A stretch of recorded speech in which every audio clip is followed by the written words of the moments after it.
دیکھیں میں تو کہہ رہا ہوں کہ اس صدی میں مولانا طارق جمیل صاحب کی وجہ سے کہ میں جب میٹرک کر کے پنجاب گیا مزدوری کی نیت سے، نحمدہ و نصلی علی رسولہ الکریم، اما بعد،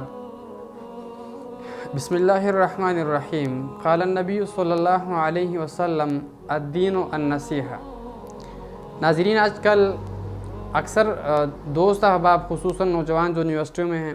اور خصوصاً جو سیاست سے تعلق رکھتے ہیں، وہ پوچھتے ہیں کہ مولانا طارق جمیل صاحب کے بیانات سننا کیسے۔ دیکھیں میں تو کہہ رہا ہوں کہ اس صدی میں مولانا طارق جمیل صاحب کی وجہ سے جتنی مخلوق کی جتنی انسانیت کی زندگیاں اللہ نے تبدیل کی ہے، شاید کسی اور عالم کی وجہ سے اتنی زندگی تبدیل نہ ہو۔ اور یہ صرف ملک پاکستان کی بات نہیں ہے، پورے عالم کی بات کر رہا ہوں کہ اس شخصیت کی وجہ سے اللہ رب العزت نے ہزاروں نہیں لاکھوں لوگوں کی زندگی تبدیل کر دی ہیں، اور لاکھوں لوگوں کو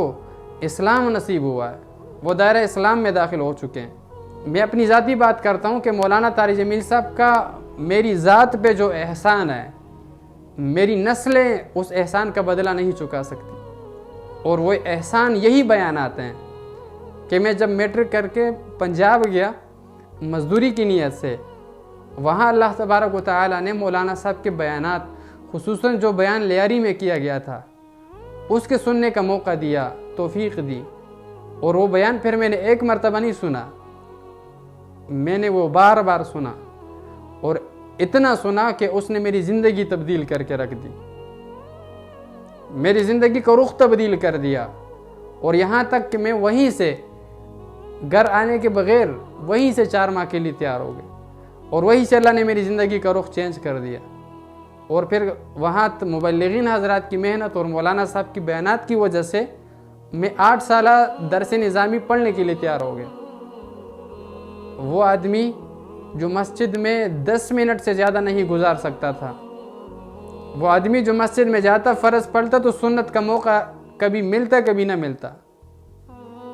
8 سالہ درس نظامی کے لیے اگر تیار ہو گیا، اس کی وجہ